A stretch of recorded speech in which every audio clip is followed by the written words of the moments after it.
婆婆让我来家里过年，说要好好团聚。我大包小包提了一大堆礼，在厨房忙活了一整天。22个菜刚摆上桌，她亲戚一家4口推门进来，婆婆脸色一变，指着门口：“你先回去吧，今天家里来客人了，不方便。”我愣了3秒，二话没说，当场订了最近一班机票。老公追出来拦我：“妈，就是那个脾气，你别当真啊。”我拖着行李箱头也不回，我当真了。3天后，婆婆打来10几个未接来电，她做梦都想不到，我这一走，带走的不只是人。22个菜，我解开围裙，手在水里泡太久，有点发白，腰也酸。从早上7点到下午4点，我没歇过。菜摆满桌子，红烧肉、松鼠桂鱼、佛跳墙、张兰，我婆婆最喜欢的3样。周明，我老公凑过来看，他拿筷子想偷吃，我打开他的手，等会。辛苦了，老婆。周明笑，他从背后抱我一下，油烟味，我把他推开，去摆碗筷。客厅传来电视声，公公在看春晚重播，就等大姑他们了。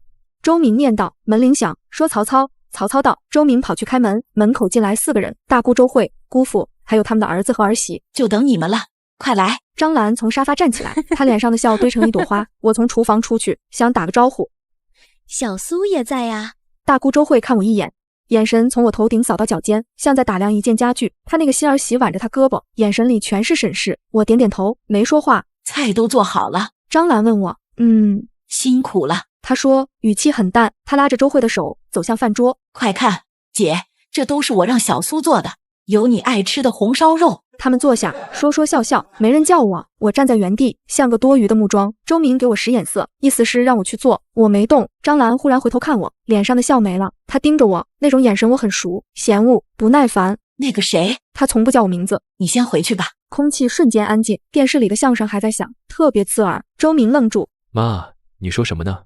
我说让他先回去。张兰重复一遍，声音不大，但每个字都像钉子。她指着门口，今天家里来客人了，我姐一家好不容易来过年，你在这不方便。我看着她3秒，心跳好像停了，然后恢复，跳得很快。原来忙了一天，我连上桌吃饭的资格都没有，我甚至不算家人，是不方便的外人。好，我说1个字。我转身回卧室，拉出行李箱，我的东西不多，几件衣服，1个洗漱包，还有我的电脑、充电器，1个硬盘，硬盘旁边放着一个小小的 U 盾，蓝色的。我把它和电脑一起放进包里，没有犹豫。客厅里，张兰还在说话，一家人吃饭，有个外人算怎么回事？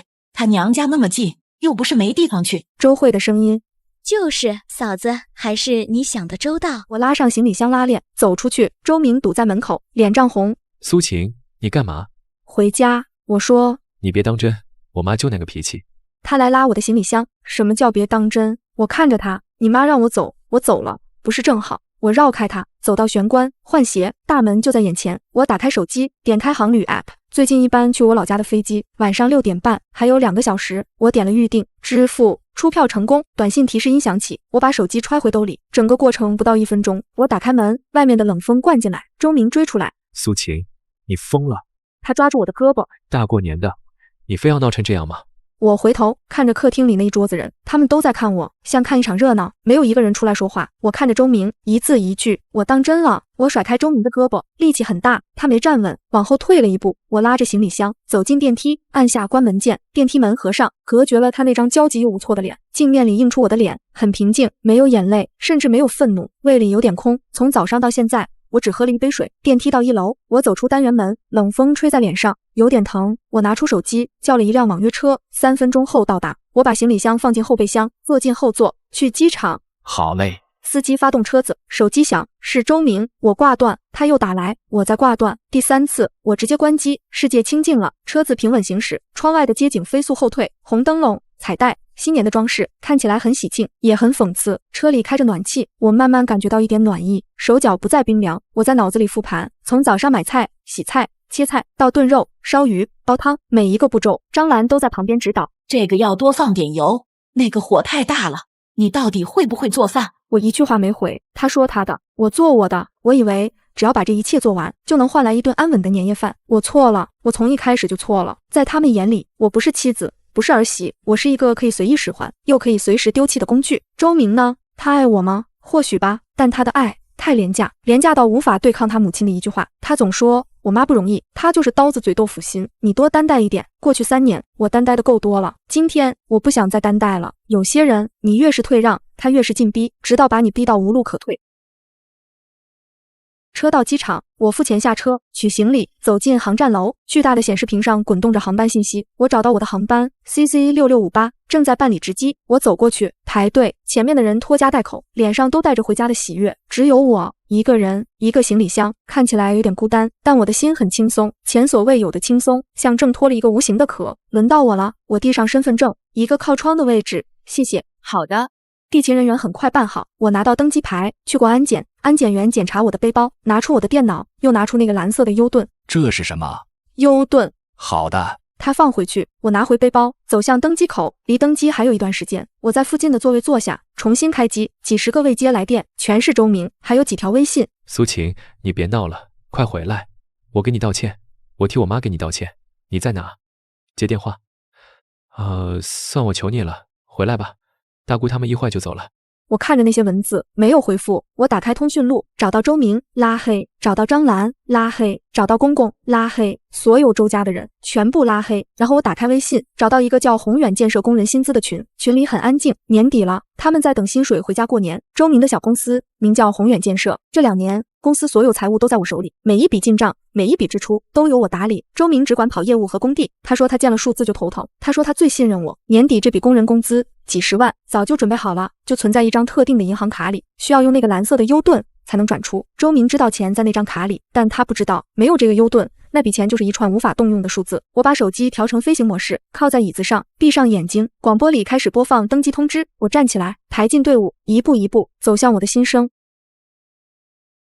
飞机落地是晚上9点，我的家乡，一座南方小城，空气温暖湿润，和北方的干冷完全不同。我深吸一口气，感觉胸口都舒展了。没有提前告诉爸妈，我想给他们一个惊喜。我打车回家，老城区，熟悉的街道，车子在巷子口停下，我拉着行李箱往里走，远远看到我家窗口透出的灯光，心里一暖。我走到门口，掏出钥匙，开门，爸妈，我回来了。我妈正在看电视，我爸在阳台浇花，两人同时回头，愣住了。晴晴，我妈站起来，一脸不敢相信，你怎么回来了？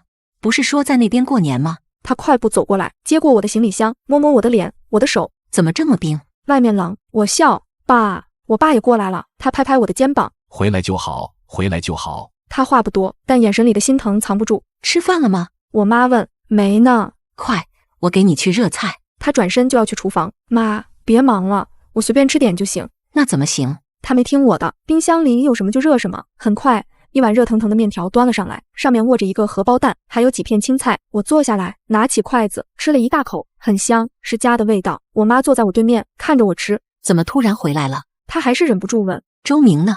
他怎么没跟你一起？想你们了，就回来了。我说公司临时有点事，他走不开，我不想让他们担心，至少现在不想。什么公司这么忙，大过年的都不放假？我妈抱怨一句，但也没多想。回来就好，今年在家过年，热闹。我点点头，吃完面，我去洗澡，热水冲在身上，一整天的疲惫都消失了。我换上我的旧睡衣，棉质的，很舒服。回到我的房间，一切都和我离开时一样，书桌、台灯，还有一排排的书。我躺在床上，感觉整个人都陷进去了，安全、踏实。手机还开着飞行模式，我不想被任何人打扰。周明、张兰，他们现在在干什么？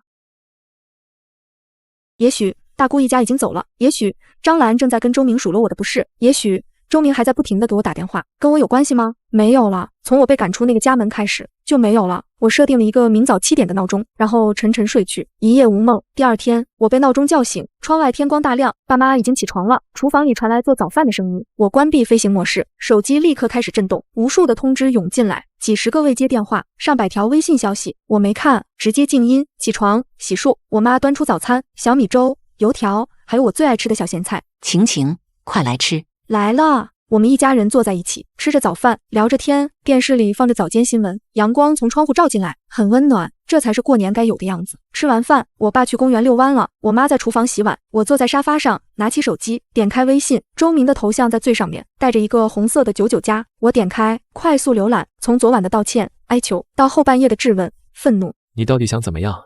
你就这么狠心？你把日子过成这样，有意思吗？再到今天早上，他的语气变了，变得惊慌。晴晴，你在哪？快回电话！出事了，出大事了！公司的钱转不出来，工头带人来家里闹了。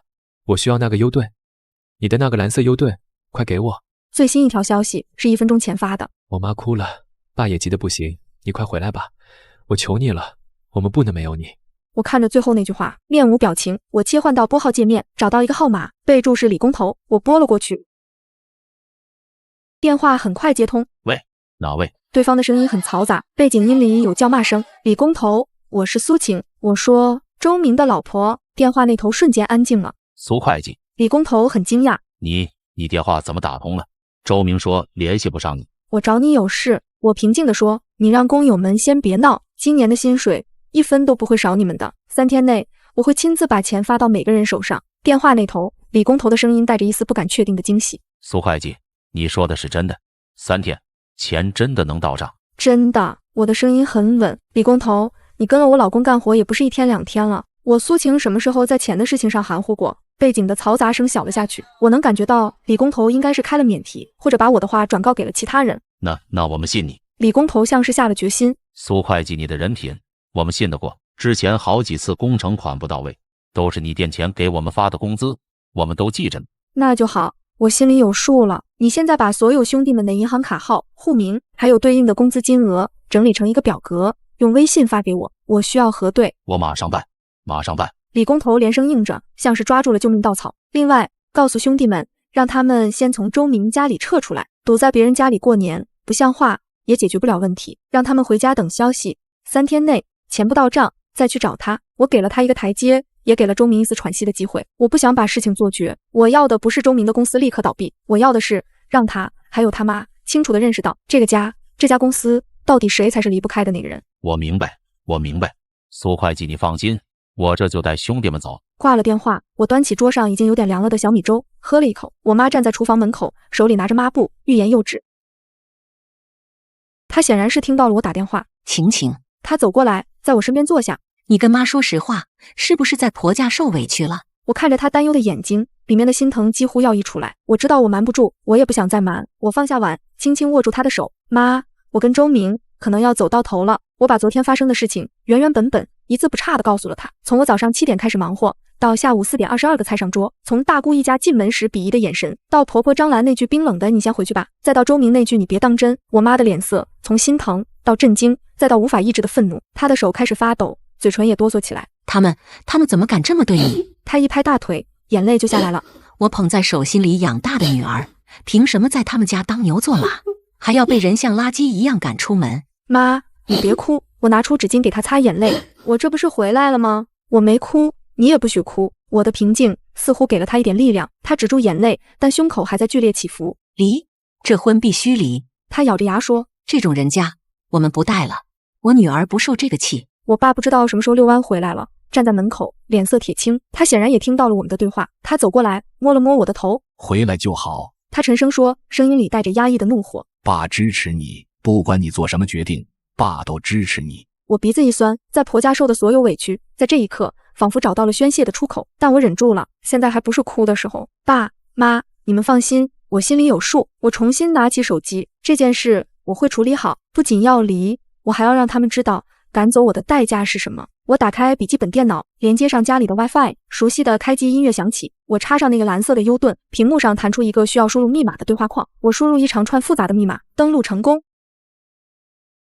宏远建设的公司账户余额清晰地显示在屏幕上，数字很可观，但现在他们只听我一个人的号令。我打开一个加密的文档，里面是公司所有员工和长期合作工人的详细资料。我需要做一份全新的工资表。手机震了一下，是李工头把表格发过来了，动作很快。我把他发来的表格和我手里的资料一一进行核对，户名、卡号、金额一个都不能错。这是一个细致活，需要绝对的专注。阳光透过窗户照在我的侧脸上，我爸妈没有再打扰我，只是悄悄地给我端来一杯热水。他们知道他们的女儿正在打一场硬仗，而他们是我最坚实的后盾。就在我核对到一半的时候，一个陌生的号码打了进来，归属地是我离开的那座城市。我知道是谁，我戴上耳机接通了电话。周明家，客厅里一片狼藉，瓜子壳、水果皮，还有被碰倒的茶杯。那桌我辛辛苦苦做出来的22个菜没怎么动，已经凉透了。大姑周慧一家早就走了。临走前，周慧阴阳怪气地对张兰说，嫂子，看来你这儿媳妇脾气不小啊，这大过年的说走就走，也太不懂事了。张兰的脸一阵红一阵白，她想发作，但看着客厅里10几个脸色不善的工人，又把话咽了回去。工人们没有走。李工头接完那个电话后，只是让大家安静下来。他走到周明和张兰面前，周老板，周家大娘。他语气很平静，但带着一股不容置疑的力量。苏会计已经给我们打了包票，他说3天之内工资一分不少的打到我们卡上。周明愣住了。苏晴，他给你打电话了？他急切地问。他人呢？苏会计在哪我不知道。李工头摇摇头。我只知道我们信他说的话，我们认。他顿了顿，看了一眼屋子里的工友们。我们现在就走，不在这给你们添堵。但是3天，我们就等3天。3天后要是钱没到账。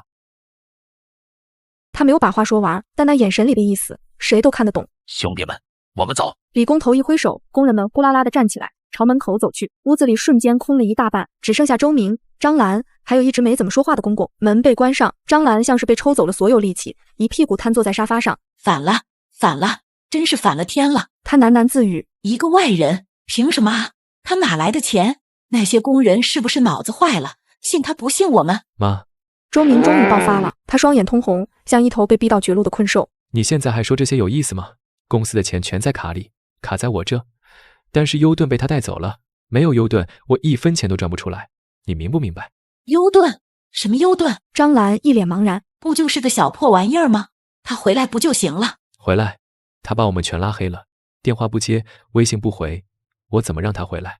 周明焦躁地在客厅里走来走去，像热锅上的蚂蚁。那怎么办啊？张兰终于感到了害怕，她可以不在乎我这个儿媳妇，但她不能不在乎她儿子的公司，不能不在乎那些随时可能再次上门的工人。这要是传出去，他们周家的脸往哪搁？我怎么知道怎么办？周明抓着自己的头发，几乎要崩溃了。一直沉默的公公周建国此时站了起来，他叹了口气，走到周明身边。别急，你先想想，有没有别的办法能联系上他？没有了，所有办法都试过了。用别人的手机呢？周建国提醒道。周明眼睛一亮，对啊，他怎么没想到？他立刻冲到门口，敲响了对面邻居的门。邻居是个老太太，被这阵势吓了一跳。小周啊，怎么了这是？王阿姨，借您手机用一下，急事。周明拿过邻居的手机，手指颤抖地输入我的号码。他记得我的号码，每一个数字都刻在脑子里。电话拨了出去，嘟嘟，通了，电话真的通了。周明的心脏狂跳起来，几乎要从嗓子眼蹦出来。他拿着手机，死死地盯着，生怕我下一秒就挂断。电话响了7、8声，就在他快要绝望的时候，电话被接通了。听筒里传来一个他无比熟悉，此刻却又无比冰冷平静的声音：喂，一个字，没有任何情绪。周明张了张嘴，千言万语堵在喉咙里，他想质问，想愤怒，想哀求，但最后说出口的只有3个字：苏晴，是我。我的声音通过耳机线清晰地传进耳朵，没有一丝波澜，就像在跟一个陌生人说话。电话那头沉默了，我能听到周明粗重的呼吸声，还有背景里张兰隐约传来的啜泣和催促。苏晴，你在哪？他终于开口，声音沙哑干涩。我在哪不重要。我一边盯着电脑屏幕上的数据，一边回答。周明，我没时间跟你闲聊，打电话给我是为了优盾的是吧？我直接挑明了主题，我不想也没有精力跟他进行任何感情上的拉扯。是。他像是抓住了救命稻草。晴晴，你快回来吧，把优盾带回来。工人们都来家里闹了，公司账上的钱转不出来，要出大事了。工人已经走了，我说是我让他们走的。周明又是一愣。你让他们走的？我答应他们3天内结清所有工资。我继续说，手上的鼠标没停，正在把一个核对好的数据标记成绿色，所以现在不是你要转钱，是我要转钱。电话那头的呼吸更重了，我能想象到他此刻的表情，一定是充满了震惊和不解。他应该从来没想过，一向温顺的我会用这种方式掌控全局。苏晴，你到底想怎么样？他的语气里带上了一丝哀求和恐慌。你非要把事情闹到这个地步吗？我们是夫妻啊。夫妻，我轻轻笑了一声，这声笑很轻，但传到他耳朵里，应该比任何质问都刺耳。周明，在我被你妈指着鼻子赶出家门的时候，你没有记起我们是夫妻；在你追出来，拉着我的行李箱，指责我闹事的时候，你也没有记起我们是夫妻。现在你需要我手里的优盾了，你想起我们是夫妻了。我的每一句话都像一把小刀，精准地戳在他的痛处。电话那头彻底没声音了，我不再等他回应，听着，周明，现在我们只谈公事，宏远建设的工资发放由我来负责，这是过去3年我们之间的默契，对吗？是。他艰难地吐出一个字，很好，现在我需要你配合。我刚刚核对完所有工人的薪资表，但是我需要你提供一份电子版的授权文件，盖上公司的电子章，发到我的邮箱。这是大额对公转账的银行规定流程，为了留底，避免后续的法律纠纷。我说的全是事实，但这个流程以前都是我在线下做好，直接让他签字。现在我把流程搬到了线上，我要让他一步一步按照我的规矩来。授权文件，我不会弄那个啊。他慌了，模板我会发到你微信上，你下载下来，打开公司的签章软件，把电子章盖上去，再发给我就行。如果你连这个都做不到，我停顿了一下，那工人的工资就只能再等等了。等到什么时候你会了，什么时候再发。别，他立刻尖叫起来。我学，我现在就学，你别挂电话。我没那么多时间，我冷冷地说，我只给你1个小时，1个小时内我的邮箱收不到文件，后果自负。还有，我补充道，从今天起，宏远建设的所有财务由我正式接管，直到所有项目款项结清，公司账目清算完毕为止。苏晴，你这是要干什么？你要掏空公司吗？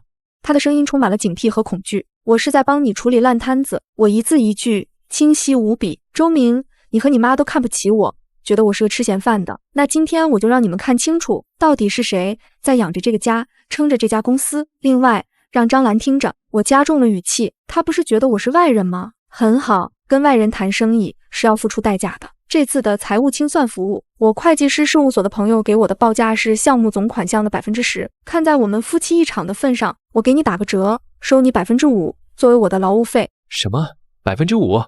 苏晴，你疯了？那是几百万的流水。疯了！我笑了，跟被扫地出门，连一顿年夜饭都吃不上的屈辱比起来，我觉得我要的一点都不多。说完，我直接挂断了电话，然后把他借来的这个手机号码也一并拉黑。我将早已准备好的授权文件模板通过微信文件传输助手发给了周明。做完这一切，我端起那杯热水喝了一口，很暖。接下来就等于上钩了。电话挂断的忙音像一记耳光抽在周明脸上，他握着邻居王阿姨的手机，呆立在原地。王阿姨探出头，小心翼翼地问：小周，打完了吗？周明猛地回过神，把手机还给人家，挤出一个比哭还难看的笑。谢谢您，王阿姨。他关上门，背靠着门板，缓缓滑坐到地上。客厅里，张兰和周建国都死死地盯着他。怎么样？他怎么说？张兰的声音尖锐，充满了急切。周明抬起头，眼神空洞。他让我们给他发一个授权文件，盖上电子章。什么乱七八糟的？张兰完全听不懂，她只关心一个问题：他肯把优盾还回来了吗？不还。周明摇摇头，声音嘶哑。他说他来发工资。他发？张兰的音量瞬间拔高。他凭什么？那是我们家的钱，我们公司的钱。他想干什么？他想把钱都卷走吗？他还要劳务费。周明的声音低得像蚊子叫。劳务费？什么劳务费？5%？5%是什么意思？张兰追问。一直沉默的公公周建国突然开口，声音沉得能滴出水。意思就是公司账上每出去100万，他要拿走5万，发几十万工资，他就要拿走好几万。张兰倒吸一口凉气，像是被人掐住了脖子。她猛地从沙发上弹起来，指着周明大骂：你看看，你娶的好媳妇，这就是一头养不熟的白眼狼，他这是在抢劫！报警！周明，你现在就报警，说他侵占公司财产。报警！周明惨笑一声。妈，拿什么报警？苏晴是公司的财务，她管钱，这3年来一直都是这样。银行的授权书上写的也是她的名字。警察来了，只会觉得我们是在闹家庭矛盾。他撑着地站起来，双眼布满血丝。他说了，只给1个小时，1个小时收不到文件，他就不管了。到时候工人再来闹，公司信誉破产，我们都得完蛋。周明冲到书房，打开那台他几乎从不碰的办公电脑。他记得苏晴以前用过一个什么签章软件，但具体是哪个，他完全没印象。他像个没头的苍蝇，在电脑桌面上一通乱点，时间1分1秒的过去。张兰也慌了。他不敢再骂，只能站在书房门口，看着儿子手忙脚乱。密码是什么？周明对着一个登录框急得满头大汗。你平时都不记吗？周建国也走了过来，眉头紧锁。都是苏晴子弄，我哪里记过这些？周明烦躁地砸了一下桌子，突然他的目光落在了显示器旁边贴着的一张便利贴上，上面是苏晴清秀的字迹，写着几个字母和数字的组合。电脑开机密码、网银登录密码、电子签章软件密码，他把所有重要的密码都写在了这里。这个他每天都能看见，却从来没有留意过的角落。周明的心脏像是被一只手狠狠攥住，原来这个家里他才是那个最粗心最被照顾的人。他颤抖着手输入密码，登录成功。他按照苏晴微信发来的模板手忙脚乱地操作着，盖章并存为发送邮件。当他终于点下发送按钮的时候，电脑右下角的时间显示着距离他们通话结束已经过去了57分钟。周明全身脱力，瘫倒在椅子上，他看着那张写满密码的便利贴，第一次清楚地意识到苏晴的离开带走的远不只是一个优盾，他带走了这个家的秩序，带走了公司的命脉，也带走了他安逸生活的全部根基。我的邮箱里收到了一封新邮件，发件人周明，时间恰好在我规定时间的3分钟前。我点开附件，是一份盖着红色电子章的 PDF 文件，格式正确，授权清晰。看来人在被逼到绝境的时候，学习能力确实会突飞猛进。我把文件保存到本地，做好备份，然后我把笔记本电脑合上。晴晴，不弄了吗？我妈端着一盘切好的苹果走过来，轻声问。不急。我拿起一块苹果，咬了一口，清脆香甜，让他们再等一等。可是那些工人不也等着钱过年吗？我妈有些于心不忍。妈，你放心。我拍拍她的手背，工人的钱1分都不会少，但有些人必须让他尝尝什么叫煎熬。我吃完一块苹果，陪我爸妈看了一会电视，电视里正播着一个喜气洋洋的小品，逗得我爸妈哈哈大笑，我的脸上也挂着笑。这才是真正的家，真正的放松。差不多半个小时后，我才重新打开电脑，手机上李工头的微信已经发了好几条。苏会计，有信儿了吗？兄弟们都在等呢，有点稳不住了。我拿起手机回了他一句，流程已启动，正在分批次转账，让兄弟们1个小时后开始查收自己的银行账户。发完，我不再理会。我登录网上银行，那个蓝色的 U 盾在 USB 接口上闪着微光。我没有选择批量转账，而是打开我和李工头核对好的那份最终工资表，选择了一笔一笔的单人转账。张3 8300元，李4 11200元，王5 9650元。我输入的很慢，很仔细，每一次输入都需要U盾确认一次，每一次确认都代表着一份薪水，一个家庭的希望，也代表着周明和张兰离他们的好日子又远了一步。这个过程很枯燥，但我乐在其中。我能想象到此刻的周明一定正死死盯着自己的手机，等着我的消息，或者等着银行的转账通知，而我偏不让他如愿。我的手机再次响起，又是一个陌生号码，我直接按了静音，扔到一边。大约40分钟后，我完成了10几笔转账。宏远建设工人薪资那个微信群里突然弹出一条消息，是一个我不熟悉的工人，他发了一张银行短信截图，上面显示着一笔刚刚到账的款项，钱到了，我的钱到了，1分没少。瞬间整个群炸开了锅，我的也到了，收到了收到了。我靠，苏会计牛逼，说3天就3天，这才1天就到账了。苏会计真是我们工人的活菩萨，谢谢苏会计，谢谢苏会计。一时间群里满屏都是对我的感谢，我看着这些朴实的感激，心里流过一丝暖意。我拿起手机给李工头发了一条私信，李工头，安抚好大家，剩下的钱今天之内会全部到账，谁的没到你再单独联系我。哎，好嘞，苏会计你辛苦了，真是太谢谢你了。做完这一切，我调出公司的账目，看了一眼刚刚转出去的总额，然后我打开计算器乘以 0.05， 得出了一个数字。我打开自己的手机银行，从我的储蓄卡里向一张刚刚在线申请的还没拿到实体卡的2类电子卡赚了一笔钱，1000元，激活它。然后我再次登录宏远建设的公司网银，操作了一笔新的转账，收款方就是我刚刚激活的这张新卡，金额是我刚才用计算器算出来的那笔劳务费。我按下 U 盾上的确认键，屏幕上弹出转账成功的提示，这是我应得的，是我用过去3年的付出和此刻的决绝换来的第一笔赔偿。周明家里的气氛已经从焦躁转为死寂，张兰坐在沙发上，不哭也不闹了，只是呆呆地看着墙上的挂钟，眼神空洞。周建国一根接一根地抽着烟，整个客厅烟雾缭绕。周明则像一尊雕像，维持着一个姿势，死死地盯着自己的手机屏幕，已经半个多小时没动了。他不敢打电话，不敢发微信。苏晴已经用行动告诉他，现在规则由他来定，他唯一能做的就是等。突然手机响了，周明一个机灵，差点把手机扔出去。来电显示李工头，他的心一下子提到了嗓子眼，难道是钱没到账，又来兴师问罪了？他颤抖着手划开接听键。喂，李工头，周老板。电话那头的声音不再是早上的愤怒和逼迫，而是充满了复杂的情绪，有激动，有感慨，甚至还有一丝敬佩。钱我们都收到了，1分不少，全公司的兄弟们都收到了。周明愣住了，收到了，全都收到了。周老板，李工头继续说，我代表所有兄弟跟你说一声，不是跟你说，是想请你转告苏会计，谢谢他，他是个好人，是个有良心、有担当的好会计，我们都服他。以后只要是苏会计管账的公司，我们都愿意跟着干。周老板，你娶了个好老婆，你得珍惜。李工头说完便挂了电话。周明握着手机，耳朵里嗡嗡作响。李工头的话每一个字都像一根滚烫的针扎在他的心上。好老婆，珍惜，他配吗？他登录手机银行，查了一下公司账户，余额那里一长串数字，肉眼可见地少了一大截，一笔又一笔的转账记录清晰地排列着。他往下滑到最后，一笔最大数额的转账赫然出现在屏幕上，收款人苏晴。那个数字像一盆冰水从他的头顶浇到脚底。妈，爸。他声音发抖，把手机递到他们面前。你们看。张兰和周建国凑过来看。当张兰看清那笔转账给苏晴的金额时，她的眼睛猛地瞪大，脸色瞬间变得惨白如纸。他真的拿了。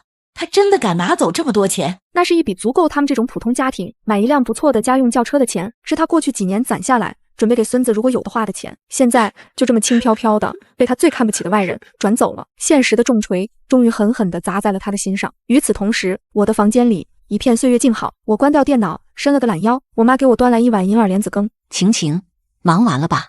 快喝点这个润润嗓子。谢谢妈，我接过碗，一勺一勺的慢慢喝着。手机屏幕亮了一下，是周明发来的微信，他不知道又从哪找来的新号码。我看到转账记录了，那笔5%的钱。苏晴，你真的一点旧情都不念。他的话里没有愤怒，只有一种彻底的灰败的无力感。我放下碗，拿起手机，从容的回复：这是劳务费。接下来我们谈谈更重要的事。公司的账还没清完，所有材料供应商的欠款，各个项目的应收账款都需要一一核算。明天早上8点前，把所有相关的合同、票据、欠条整理好打包发到我邮箱。我们要做的是把公司有序的清算注销，而不是让它烂尾，最后你背上一屁股债。我是在帮他，也是在帮我自己。这家公司有我3年的心血，即便要结束，我也要它结束得干干净净、明明白白。我要让所有合作过的人都知道，我苏晴经手的账到最后都是清楚的。发完这条，周明没有立刻回复，我也不等他。我点开另一个对话框，那是我大学同学，现在在一家知名律所当律师。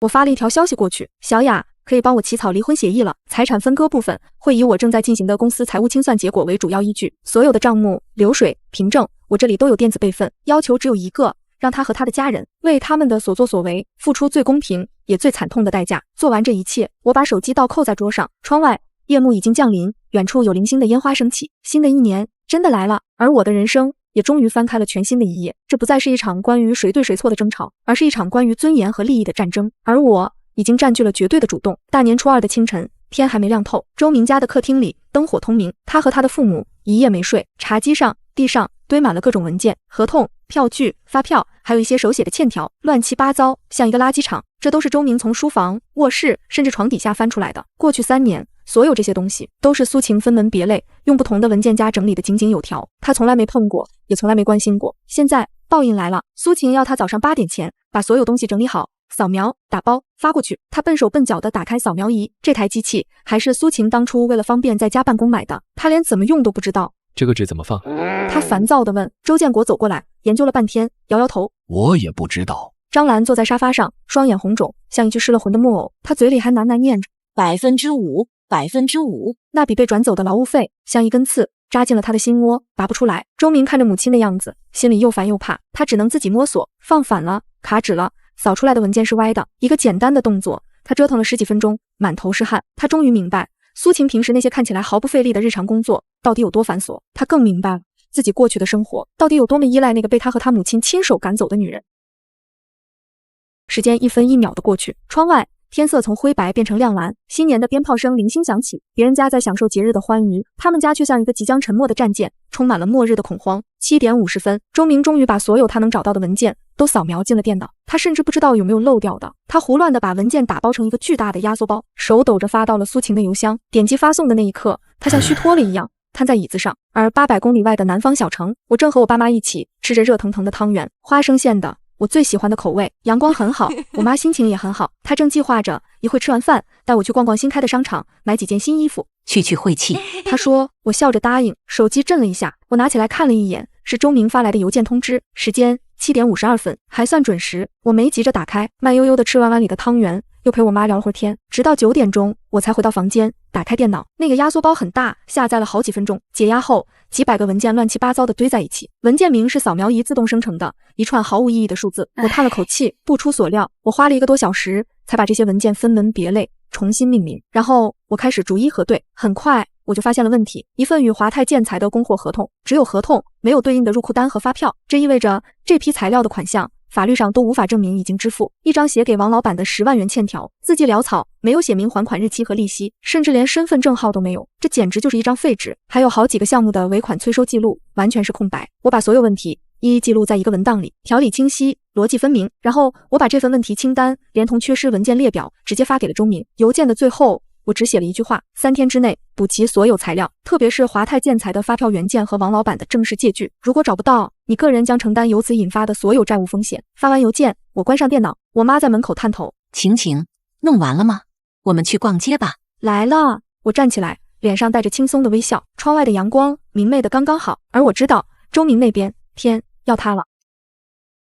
周明是在一阵手机铃声中惊醒的，他趴在书桌上睡着了，身上只搭了一件薄外套。他拿起手机，看到屏幕上苏晴2个字，一个机灵坐直了身体，是邮件通知。他手忙脚乱地打开邮箱，点开那份问题清单，缺失华泰建材发票原件，与王老板的借据不规范，需重新签署。某某项目尾款无催收记录，一条条，一款款，向法官的判词清晰、冰冷，不容置喙。邮件最后的警告更是让他如坠冰窟，个人承担所有债务风险。华泰建材那笔款子将近20万，王老板那里是10万，加起来就是30万，这还不算那些可能收不回来的尾款。如果这些都算到他个人头上，他拿什么还？把房子卖了吗？怎么了？周建国走进来，看到儿子惨白的脸色，心里一沉。周明把手机递给他，周建国戴上老花镜，逐字逐句地看，越看他的手抖得越厉害。华泰的张经理，我记得苏晴跟他关系挺好啊，经常还给我们送些特产来。周建国说：是啊，以前都是苏晴跟他对接。周明想起来了，我这就给他打电话。他找到了华泰张经理的号码，立刻拨了过去。喂，张哥，过年好啊，我是宏远建设的周明。他努力让自己的声音听起来热情熟络。哦，周老板，过年好。对方的声音很客气，但透着一股疏离。张哥，是这么个事，我们公司在对账，发现之前那批20万的材料好像没找到发票，您那边能不能帮忙补一张？电话那头沉默了几秒。周老板，这个事恐怕有点难办。张经理的语气变得为难起来。我们公司的发票都是一单一开，财务制度很严的，款到发票出，没有说后补的道理。可是那笔钱我们早就付了啊。周明急了。是吗？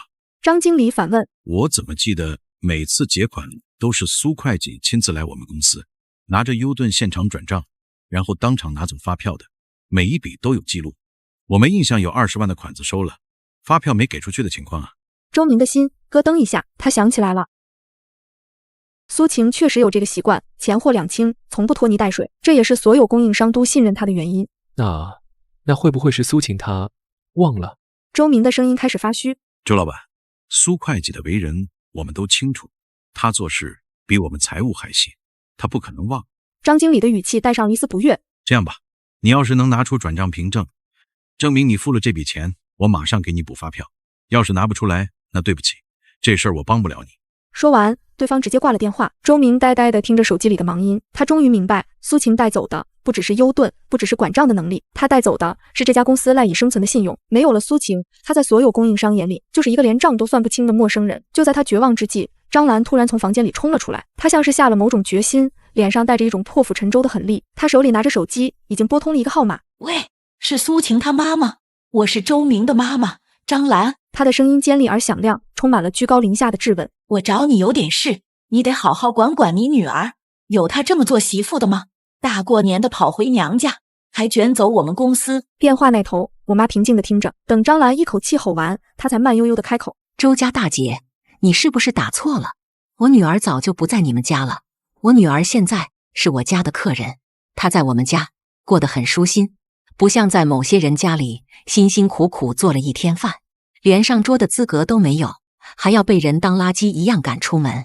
至于你说的公司的事，我不懂，我只知道我女儿是名牌大学会计专业毕业的高材生，她做事有她的道理和规矩。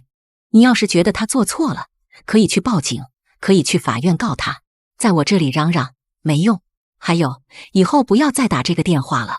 我们家虽然小，但也不是什么阿猫阿狗都能打进来骚扰的。说完，我妈直接挂断了电话，然后利落地将张兰的号码拉进了黑名单。整个过程行云流水，一气呵成。我站在旁边听完了全程，我对我妈佩服得五体投地。这时，我的手机邮箱收到了一封新邮件，来自我的律师同学小雅，标题是离婚协议书初稿。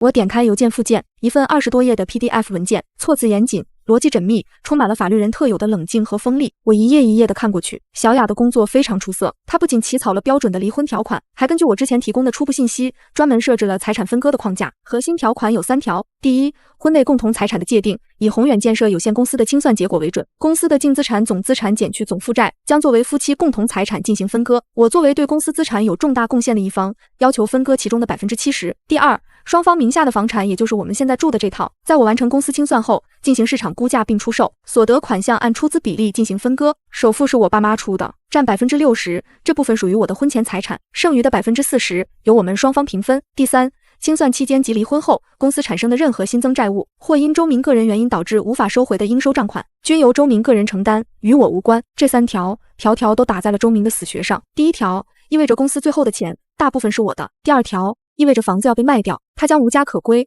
而且只能分到总价款的20%。第3条则彻底堵死了他想摆烂或转移债务的所有后路。我非常满意，我把这份离婚协议书连同我刚刚整理好的那份宏远建设财务状况初步分析报告一起打包。分析报告里，我用红字和加粗醒目地标出了所有存在风险的款项，华泰建材的20万，王老板的10万，还有其他零零总总加起来将近50万的烂账。我把这个压缩包发到了周明的邮箱。这一次我没有多说一个字，我只是截了一张图，是离婚协议中关于财产分割的那一页，然后我用一个周明绝对没有的新号码给他发了一条彩信。图片下面我附上了一段文字：周明，你现在有2个选择，第一，签了这份协议，我会继续帮你完成公司的清算，尽我所能把那50万的窟窿堵上，我们和平分手，你好我好，各自安好。你最后虽然拿不到多少钱，但至少不会背上巨额债务。第二，不签，从这一秒开始，我停止所有的清算工作，我会立刻向法院申请财产保全，冻结公司所有账户，包括那个优盾。同时，我会把这份财务报告和所有凭证交给我的律师，以股东知情权和离婚财产分割为由，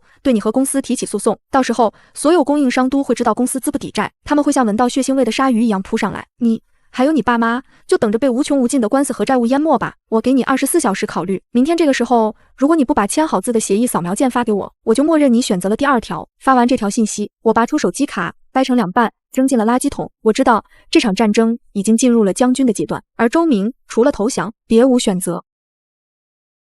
此刻，在那个烟雾缭绕的客厅里，周明呆呆地看着手机屏幕上的那段文字和那张残酷的协议截图，他的手在抖，抖得像秋风中的落叶，他的脑子里一片空白。诉讼、查封、债务、官司，每一个词都像一座大山，压得他喘不过气来。扑通一声，是张兰，他也看到了手机上的内容。这个把脸面看得比天还大的女人，这个一手造成今天这个局面的始作俑者，终于承受不住这致命的一击。他两眼一翻，直挺挺地向后倒了下去。周建国惊呼一声“老婆子”，扑了过去。周明看着晕倒的母亲和乱作一团的父亲，他的世界在这一刻彻底崩塌了。周明家彻底乱了，救护车的呼啸声划破了小区的宁静。周明和周建国七手八脚地把不省人事的张兰抬上担架，跟着救护车一路朝最近的医院飞驰而去。周明的大脑一片空白，他坐在颠簸的车厢里，看着张兰那张毫无血色的脸和他手腕上挂着的氧气面罩，一种前所未有的恐惧攫住了他。一边是病危的母亲，一边是苏晴那份如同最后通牒般的离婚协议，他感觉自己被2座大山夹在中间，即将被碾成粉末。到了医院，挂号、急诊，一系列检查，医生最终的诊断是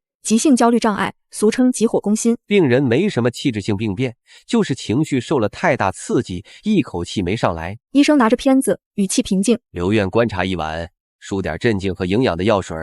最重要的是，家属注意，千万不能再让病人受刺激了。周明和周建国连连点头。张兰被安顿在急诊观察室的病床上，挂上了点滴，她的脸色依旧苍白，眼皮紧闭，眉头却深深地锁着，仿佛在梦里也在经历着某种痛苦。周建国守在床边，这个一向沉默的男人此刻看起来苍老了10岁。他看着自己的妻子，又看看魂不守舍的儿子，长长的叹了口气，走到走廊尽头，点燃了一根烟。周明坐在走廊的长椅上，双手插在头发里，痛苦地呻吟着。他的手机就放在旁边，屏幕上还亮着苏晴发来的那张协议截图，那上面的每一个字都像淬了毒的针，扎得他体无完肤。24小时，时间已经过去了好几个小时，他该怎么办？签了就意味着他将失去一切，公司、房子还有苏晴。虽然他已经失去了他，不签的后果苏晴已经说得清清楚楚，官司、查封、债务，他毫不怀疑苏晴能说到做到。这个他曾经以为温顺如绵羊的女人，一旦亮出爪牙，远比他想象的任何对手都要狠辣精准。突然一个念头闪过他的脑海，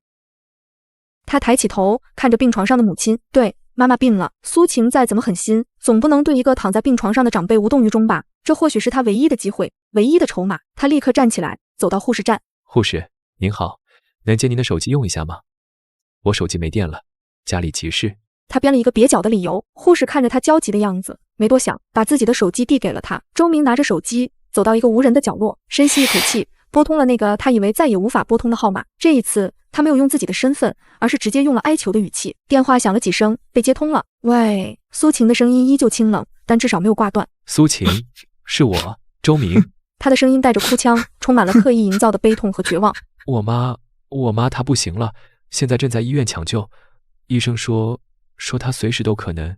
他故意把话说得含糊又严重，试图用这种方式来动摇苏晴。苏晴，我求求你，你先别逼我了，行不行？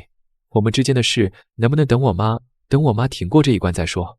算我求你了，她毕竟也是长辈，你不能这么绝情啊。他把所有的希望都压在了这番声泪俱下的表演上，他期待着苏晴的哪怕一丝丝的松动和犹豫。然而电话那头长达10秒的沉默后，传来的声音比冬日里的寒冰还要冷。哪个医院？哪个科室？病危通知书下了吗？苏晴一连串的问题，冷静专业，像一个正在处理突发事件的医生，而不是一个丈夫口中正在抢救病人的家属。周明被问得一愣，在市医院急诊观察室。他下意识地回答：急诊观察室。我冷笑一声，声音里的讥讽不加掩饰。周明，你是不是以为我没去过医院，进了急诊观察室就代表病人生命体征平稳，只需要留院观察？你跟我说不行了，说正在抢救。周明的心脏像是被一只无形的手狠狠捏住，呼吸都停滞了。他所有的伪装，所有的表演都被苏晴一句话戳得粉碎。他没想到苏晴竟然冷静到了这个地步，连最基本的人伦同情心似乎都消失了。听着，周明，我的声音不带一丝温度，你母亲的健康状况是医学问题，应该由医生来解决。我们之间的财产分割和离婚事宜是法律问题，应该由法律来解决。这2件事没有任何关系。他之所以会躺在医院，不是因为我，而是因为他自己的所作所为和你作为他儿子的无能。这是因果，是他必须承受的后果，而不是你可以用来跟我讨价还价的筹码。我的话不想重复第2遍，24小时的期限，1分1秒都不会多，你还有16个小时。如果你决定用这宝贵的时间守着一个没有生命危险的病人来赌我的决心，我完全尊重你的选择。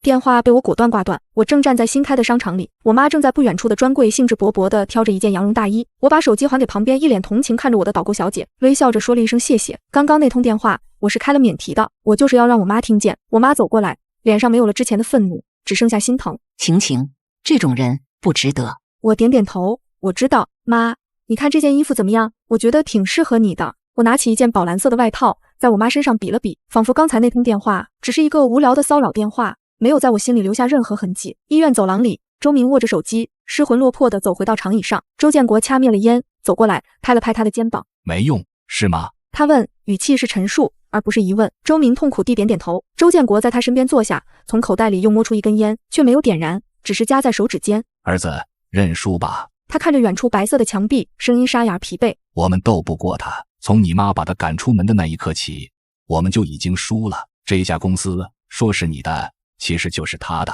这几年他拉来了多少业务，谈成了多少合作，垫付了多少次工程款，你心里没数吗？你除了会陪人喝酒，还会干什么？这个家里里外外，水电煤气，人情往来，哪一样不是他在操心？你妈除了会打麻将和挑刺，他又管过什么？周建国的话像一把钝刀子，一刀一刀割在周明心上。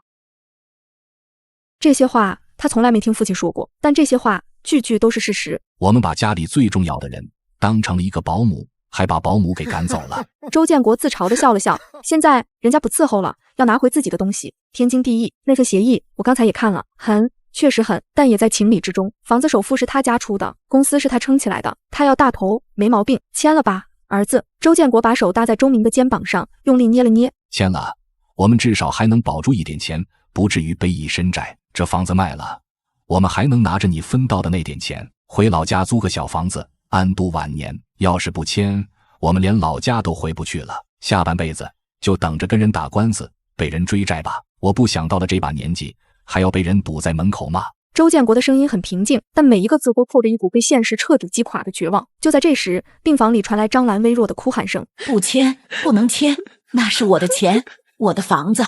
周明，你敢签，我就死给你看。”他醒了。周明和周建国对视一眼，都在对方眼中看到了无尽的疲惫。一个还在做着天朝上国美梦的太后，一个已经被现实打断脊梁的皇帝，和一个早已看清残局的太监。这个家，这出戏该落幕了。第二天早上7点，距离我给出的最后期限还剩不到1个小时。周明一夜未眠，他坐在医院的走廊里，看着窗外从漆黑变成鱼肚白。张兰在病房里闹了一夜，一会儿哭一会儿骂，说周明要是敢签协议就是不孝子，要跟他断绝母子关系。周建国后半夜就回家了，他说他要去收拾东西，准备回老家。临走前，他对周明说：“你妈已经被惯坏了，她活在梦里，但你不能，你是个成年人，你要为你的家庭、你的未来负责。虽然你已经没什么未来了，这句话成了压垮周明的最后一根稻草。他回到空无一人的家里，那个他曾经和苏晴一起生活了3年的地方，屋子里还残留着他的气息。阳台上的花是他种的，书架上的书是他摆的，厨房里的锅碗瓢盆都是他精心挑选的。他打开电脑，屏幕保护程序还是他们去旅游时的合影。照片上，苏晴笑得灿烂，依偎在他身边。周明看着那张笑脸，眼泪终于决堤。他知道自己失去的远不只是钱和房子，他失去了这个世界上唯一一个真心实意对他好，把他当成全世界来依靠的人，而这一切都是他亲手毁掉的。他打开邮箱，点开那份离婚协议书，他不再看里面的条款，他连接上打印机，按下了打印键，20多页的纸一张张的从打印机里吐出来。他拿起笔，翻到最后一页的签名处，他看着男方签字那几个字，看了很久很久，然后他一笔一画写下了自己的名字周明。那2个字他写了30多年，从来没有一次像今天这样如此沉重，如此屈辱。签完字，他拿出手机拍照扫描，把文件转成 PDF， 然后他打开邮箱，点击回复，添加附件，邮件正文。他只打了4个字：我签好了。点击发送的那一刻，他仿佛听见了自己世界崩塌的声音。我是在我妈准备好的丰盛早餐桌上收到这封邮件的。我点开附件，清晰的签名，鲜红的指印，一切都结束了。我没有想象中的狂喜，也没有大仇得报的快感，心里很平静，像一场旷日持久的暴风雨终于过去，天空一片澄澈，纤尘不染。我把邮件转发给了我的律师小雅。小雅，他签了，后续的法律流程全部拜托你了。收到。小雅秒回，恭喜你重获新生。下一步我会向法院提交协议，并启动资产清算小组。你准备好？接下来会很忙，但也会很有趣。我笑了，有趣，是的，把一个烂摊子重新整理成清晰的账目，然后拿回属于自己的一切，这确实会很有趣。我放下手机，对我妈说：妈，吃完饭我们去看房子吧。我妈愣了一下，随即眼眶就红了。好，去看房子。我想买一个大一点的，带个露台花园，给你种花。我说我还想买一个带书房的，我要把它打造成我的工作室，以后我就在家里办公，开一家自己的财务咨询公司。我还想，我一条条规划着我的未来，那个未来里阳光明媚，鸟语花香，没有恶毒的婆婆，没有懦弱的丈夫，只有我的家人，我的事业和我自己。窗外的阳光照进来，洒在我的身上，暖洋洋的。我深吸一口气，新的人生开始了。我妈的行动力一向惊人，我说要看房子，她当天下午就通过老朋友联系了我们市里好几个高端楼盘的经理。第2天，一辆黑色的商务车就停在了我们家巷子口。晴，王经理来接我们了，快点！我妈在楼下喊我。我穿着刚买的风衣，化了个淡妆，整个人神采奕奕。第1个楼盘主打江景大平层，我们站在270度全景落地窗前，脚下是缓缓流淌的江水，远处是城市的繁华天际线。这个好是好，就是有点太大了，感觉空。我妈评价道。我点点头，我也觉得家不在于大小，而在于温馨。第2个楼盘是市中心的复式空中别墅，带一个巨大的露台花园，我一眼就看中了。妈，你看这里，我指着那个近100平的露台，以后这里一半给你种花种菜，你想种什么就种什么，另一半我们放上藤椅和茶几，天气好的时候就在这里喝茶晒太阳。我又带他看楼下的一个房间，这里就做我的书房兼工作室，以后我的客户，我的事业都从这里开始。我妈看着我眼睛里闪烁的光，看着我对未来清晰而美好的规划，她欣慰地笑了，眼角泛起泪光。好，我女儿喜欢，我们就买这里。她当场拍板，比我还干脆。全款。看着我妈那份底气十足的豪迈，我知道这是她和爸爸半生的积蓄，是他们愿意为我倾尽所有的爱。我握住她的手，郑重地说：妈，这钱算我借你们的，1年之内我连本带利还给你。傻孩子，干妈还算这个？要算的，我无比认真。妈，你和爸养我长大已经够辛苦了，接下来的路我要靠自己走。我要让你们知道，你们的女儿离开谁都能活，而且能活得更好。就在我们准备签意向合同的时候，我的手机响了，是小雅。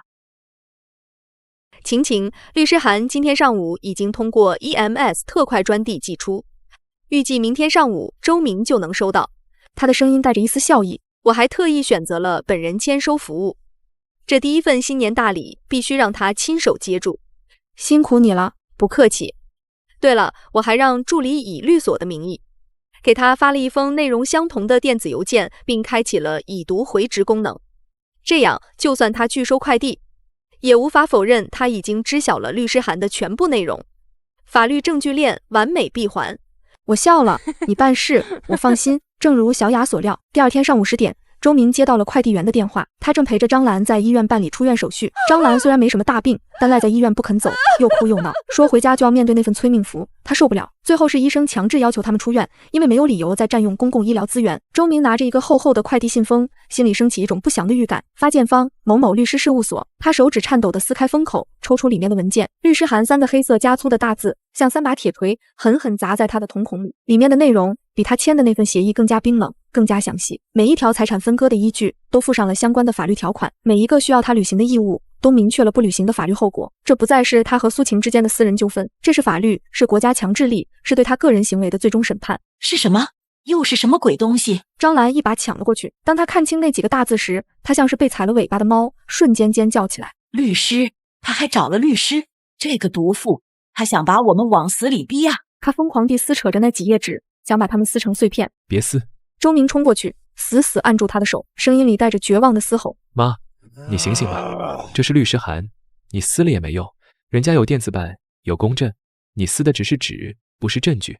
张兰看着儿子通红的眼睛和那从未有过的狰狞表情，被吓住了。她松开手，任由那几张被揉皱的纸飘落在地。周明捡起那份律师函，小心翼翼地抚平。他知道这东西以后就是他的判决书。他到底想要什么？张兰瘫坐在医院走廊的长椅上，失魂落魄地喃喃自语：钱也分给他了，字也签了，他为什么还不肯放过我们？周明惨笑一声，没有回答。放过他比谁都清楚，这才只是一个开始，大戏的序幕才刚刚拉开。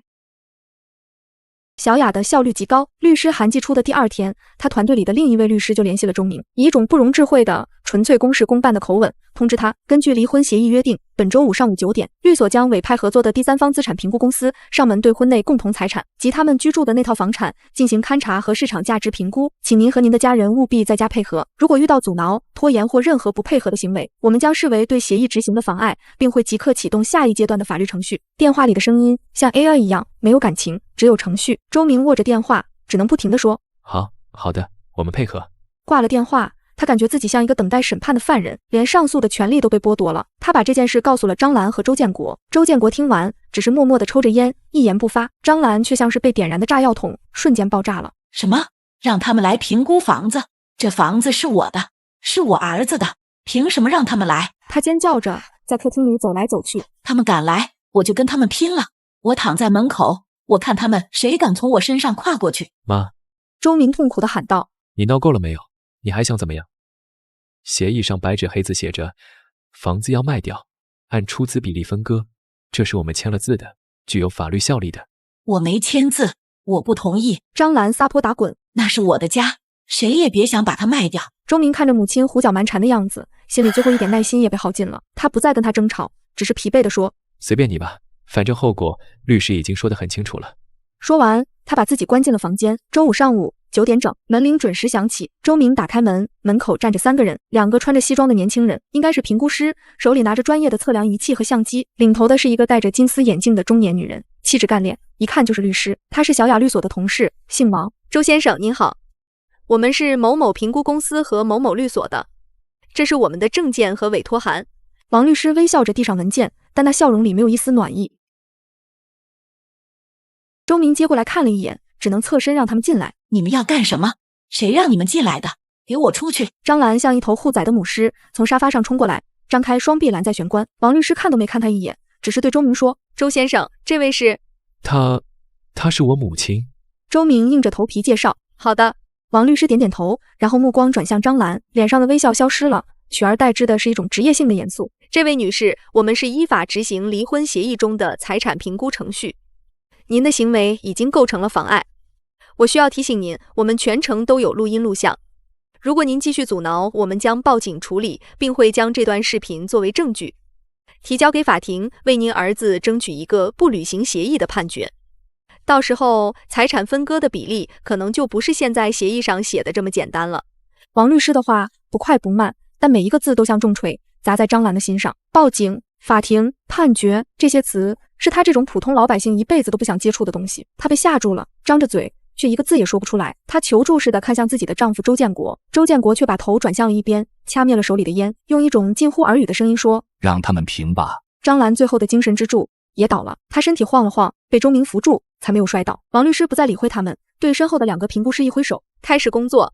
那2个年轻人立刻开始忙碌起来，一个拿着激光测距仪，在每个房间里测量着长宽高，另一个则拿着单反相机，对着房屋的每个角落咔嚓咔嚓的拍照。客厅、卧室、厨房、卫生间，甚至连阳台上那几盆快要枯死的花都没有放过。冰冷的仪器，闪烁的闪光灯，还有那2个年轻人之间小声交流的专业术语，这一切都像是在对这个家进行一场公开的冷酷的尸检。张兰瘫坐在沙发上，用一种绝望的眼神看着这一切的发生。他看着他们测量自己住了10几年的卧室，他看着他们拍摄自己每天做饭的厨房，他感觉自己就像一个被扒光了衣服的囚犯，暴露在众目睽睽之下，所有的尊严和隐私都被碾得粉碎。评估持续了将近1个小时，临走时，王律师公式化地对周明说：“周先生，评估报告将在1周内完成，并同步发送给您和我们的委托人苏晴女士。届时，房产将正式挂牌出售，请您和您的家人提前做好搬离的准备。”说完，他带着人转身离去，门被关上，屋子里恢复了死一样的寂静。突然，哇的一声，张兰再也忍不住，放声大哭起来。那哭声里没有了之前的嚣张和愤怒，只剩下一种被彻底击垮后的无助的哀嚎。周明麻木地站着，听着母亲的哭声，心里却生不出一丝怜悯。他知道这一切都是他们应得的，这哭声只是他们为当初的傲慢与刻薄付出的第一笔利息而已。房子评估的闹剧落幕后，紧接着的就是对宏远建设的清算，这才是硬骨头。相比于房产分割的清晰明了，公司的账目就像一团被猫玩过的毛线，充满了各种死结和漏洞。我签完购房合同的第2天，就飞回了周明所在的那座城市。我没有回那个所谓的家，而是在市中心一家5星级酒店订了一间行政套房。站在巨大的落地窗前，俯瞰着这座我生活了3年的城市，我的心情格外平静。过去我以为扎根在这里就是拥有一个家，一个爱人，现在我才明白，真正的根是自己的事业和能力。小雅的团队已经为我租下了一间临时办公室，就在我酒店的楼下。我还通过猎头高薪聘请了2位经验丰富的审计师，协助我一起完成这次清算。我给周明发了最后一条由我私人号码发出的信息，明天上午10点，在楼下咖啡厅，带上公司所有的实体印章，包括公章、财务章、合同章、法人章，我需要当面清点交接。这一次周明没有迟到，他甚至提前了15分钟。当我走进咖啡厅时，他已经坐在角落的位置，面前放着一杯没动过的咖啡，还有一个沉甸甸的背包。几天不见，他好像又老了10岁，头发乱糟糟的，胡子也没刮，眼窝深陷，眼神里全是血丝和疲惫。而我穿着剪裁合身的职业套装，妆容精致，气场全开。我们面对面坐着，像2个来自不同世界的人。东西都带来了吗？我开门见山，没有任何寒暄。他默默地点点头，从背包里拿出一个铁盒子，推到我面前。我打开盒子，里面是5枚冰冷的印章。我拿出一份印章交接清单，上面清晰地列着每一枚印章的名称和用途。核对一下，没问题的话签字。我把清单和笔推给他，他拿起笔，手抖得厉害，签下的名字歪歪扭扭。我收回清单，一式2份，一份给他，一份我收好。从这一刻起，宏远建设这家公司在物理层面上也彻底归我掌控。苏晴，他看着我，嘴唇动了动，似乎想说什么。我们之间除了公事没什么可谈的。我冷冷地打断他，坐在这里，你的身份不是我前夫，而是宏远建设的原法人代表。我的身份是公司清算组的负责人。他眼里的最后一丝光熄灭了。我从随身的公文包里拿出另一份文件，这是公司目前的债务风险报告，你应该已经看过了。我指着其中2项，华泰建材的20万发票和王老板的10万借据，这2项是最大的窟窿。现在我需要你配合去解决这2个问题。他惨笑一声，我怎么解决？华泰的张经理电话里根本不认，那个王老板我更是连人都找不到。找不到？我挑了挑眉。周明，那个王老板是你初中同学，外号叫王胖子。3年前因为赌博欠了一屁股债，你当时心软，没走公司账，用你自己的私房钱借了10万给他，连借条都是随便写的，对不对？周明猛地抬起头，震惊地看着我。这些事情他以为我根本不知道。你怎么知道？你忘了，你每年的个人所得税都是我给你申报的吗？我平静地说，你银行卡里突然少掉的每一笔大额支出，我都会问。你说是借给了一个困难的同学，我当时就留了心，查了你的同学录，也从你其他同学那里侧面打听过这个王胖子的情况。我看着他呆若木鸡的样子，继续说，至于华泰建材，张经理之所以不认，是因为你根本没搞清楚状况。那20万不是一笔款，是3笔。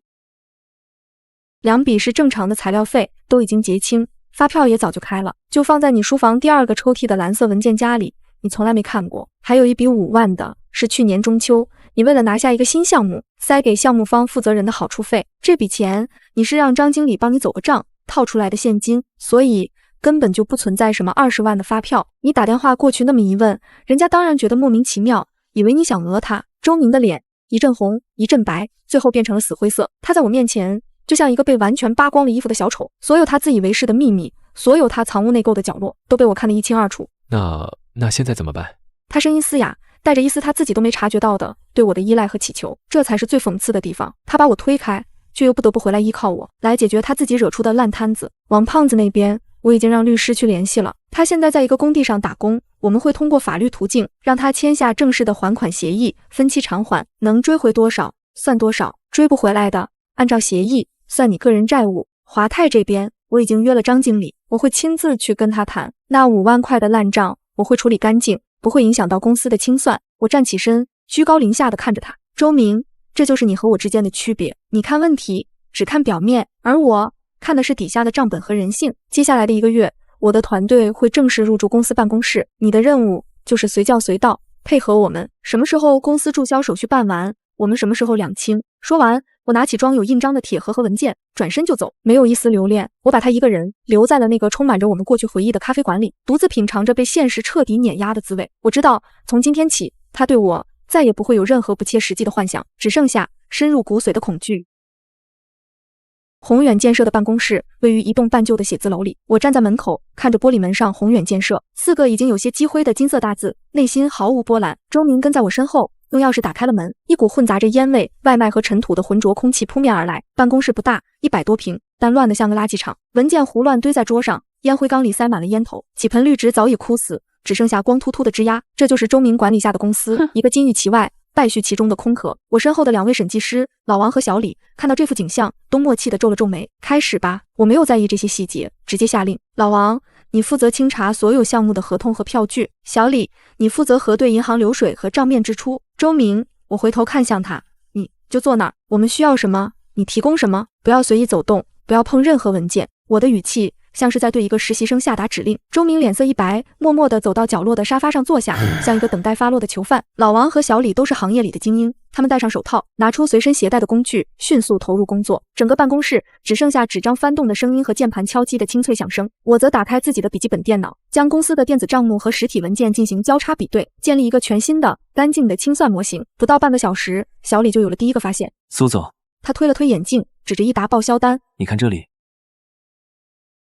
从去年10月到12月，每个月都有将近3000块的出租车发票，而且你看这时间，大部分都是深夜，从不同的 KTV、酒吧打车回同一个高档小区，这看起来不像是正常的业务开销。我拿过来看了一眼，那个小区的地址我认得，是我一个大学同学住的地方，一个离异的单身女性。我记得周明有一次喝醉了，漏嘴说过，他这位女同学很会安慰人。我什么也没说，只是拿手机拍下这些发票，存进一个名为疑似婚内不终极财产转移证据的文件夹里。我又看向周明，他正坐立不安地看着这边，眼神躲闪，显然他也想起了这些发票的来历。老王，你那边呢？我没有理会他，转向另一边。苏总，问题更大。老王举起一本厚厚的凭证，这里面夹杂着大量非经营性支出。你看这张金夫人美容会所8800的年卡，收款人签字是张兰，还有这张皇家1号棋牌室，消费5000，备注是业务招待。但我查了这家棋牌室的工商信息，老板是张兰的牌友。还有这些超市购物卡、家电发票，甚至还有宠物医院的缴费单，全都混在公司的管理费用里报销了。老王每说一句，周明的脸色就更白一分。这些全都是他母亲张兰的杰作，他一直把公司的账户当成他自己的私人提款机，而周明为了所谓的孝顺，一直对此睁一只眼闭一只眼。他以为我不知道，他以为只要他不说，这些烂事就能永远埋在混乱的账本里，何其天真。周明，我叫他的名字，他身体一抖，像被电击了一样。这些是你受益的吗？我问。我妈她就是觉得。他语无伦次，试图辩解。我只问你，是不是你受益的？我加重了语气。是。他低下头，声音细若蚊蝇。很好。我点点头，对小李说，把所有这些非经营性支出全部单独列出来，做成一个附表，标题就叫法人代表挪用公款清单，每一笔都要注明时间、金额和具体事由，最后汇总一个总额。苏晴，你不能这样。周明终于忍不住站了起来，声音里带着惊恐。那是我妈，你把这些列出来，是想让她去坐牢吗？我冷冷地看着他，像在看一个白痴。坐牢？周明，你想多了，这点钱够不上刑事犯罪的标准。我之所以要把它列出来，是根据我们签的离婚协议，所有以你个人或你家人原因造成的公司资产流失，都将从你应得的财产份额里双倍扣除。也就是说，你母亲花掉的每一分钱，你都要加倍还回来。周明如遭雷击，呆立当场。他终于明白，我做的每一件事，说的每一句话，都不是为了泄愤，我是在执行一份冰冷的、精准的、早已设计好的程序，一个让他为过去所有错误付出最惨痛代价的程序。好了，别在这儿杵着了。我挥挥手，像在驱赶一只苍蝇，别影响我们工作。哦，对了，给你派个活，去楼下银行把公司成立以来这3年全部的对公账户流水一笔不漏的打印出来，盖上银行的业务章。1个小时内，我要看到。我看着他失魂落魄地走出办公室，背影佝偻，像一个被抽走了几两骨的木偶。我知道这只是开始，真正的痛苦还在后面。我约见华泰建材张经理的地点是一家环境雅致的茶馆，我提前到了10分钟，为他点了一壶他最喜欢的金骏眉。这是我过去和他打交道时记下的一个小细节。张经理到的时候，脸上带着一丝客气而疏远的表情，显然周明之前那通莫名其妙的电话让他心存芥蒂。苏总，他犹豫了一下，还是用了更正式的称呼。张哥，别这么见外，叫我小苏就行。我微笑着请他坐下，亲自为他斟了一杯茶。知道您喜欢这个，尝尝今年的新茶。他端起茶杯闻了闻，脸上紧绷的线条柔和了一些。还是小苏你懂我。他喝了一口，叹了句好茶。气氛缓和下来，我没有急着切入正题，而是像老朋友一样跟他聊了聊最近的行情，谈了谈他儿子的学业。直到一壶茶喝过半巡，我才看似不经意的提起，张哥，不瞒您说，我跟周明正在办离婚，宏远公司我也准备清算了。张经理愣了一下，但眼神里并没有太多意外，更多的是一种果然如此的了然。所以我今天找您是想把以前那些不清不楚的烂账都理理干净，对您对我都有个交代。我直接把话挑明了。周明前几天给您打电话问那20万发票的事，他是个糊涂蛋，根本没搞清楚状况。我自嘲地笑了笑，那2笔正常的材料款发票我早就收好了，是他自己找不到。真正的问题是另外那笔5万块的好处费。我把事情的原委清晰地摆在了桌面上。张经理的脸色微微一变，他没想到我竟然知道得这么清楚。张哥，您放心。我看着他的眼睛，语气诚恳，我不是来追究谁的责任。周明做的蠢事，我替他向您道歉，但这笔账挂在华泰的账上，对您来说也是个隐患。我这次清算，所有账目都要经过审计和税务，万一被查出来，对你也不好。我的话点到了他的要害，他沉默了。我的想法是这样，我适时地提出我的解决方案，我们补签一份技术咨询服务协议，宏远建设就那5万块向华泰建材购买一次工程造价咨询服务，我们把合同日期签在去年，款项就用那笔已经支付的5万块冲抵，我这边再让华泰开具一张正规的咨询服务费发票。这样一来，您那边的账平了，我这边的账也平了，干干净净，谁也不担风险。张经理的眼睛瞬间亮了，他震惊地看着我，他没想到我不仅没有追究他帮忙套现的责任，反而还为他设计好了一套完美无缺的解决方案。这滴水不漏的安排不仅解决了问题，还把他从中彻底摘了出来。这份能力，这份心胸，比周明那个只知道喝酒和塞钱的草包强了不止100倍。小苏，不，苏总。他激动地站起来，握住我的手。您真是，我老张服了，彻底服了。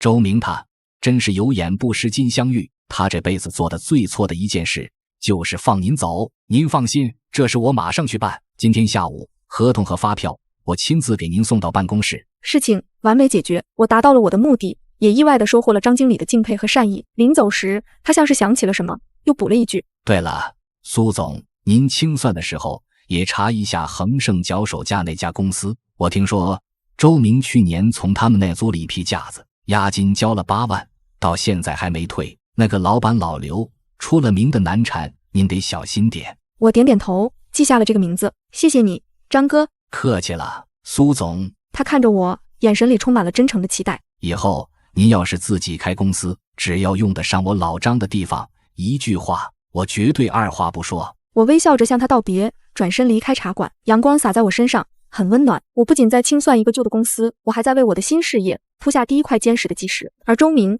他失去的远比他想象的要多得多。他失去的是一个用信用和能力为他搭建起来的整个世界。1个月后，宏远建设的清算工作进入了尾声。在我2位审计师以及律师团队的高效工作下，那团乱麻般的账目被彻底梳理清晰，每一笔收入都有来源，每一笔支出都有去向，每一份烂账都有了明确的责任划分。恒盛脚手架那8万押金，在王律师出面并暗示对方可能涉嫌合同诈骗后，对方乖乖地退了回来。王胖子那10万块欠款，也在法务的压力下签署了具有强制执行效力的分期还款协议。虽然每月只能还2000，但有总比没有强。最终的财务清算报告和资产分割方案被打印成一份厚厚的文件，摆在了周明面前。地点依旧是我下榻酒店的会议室。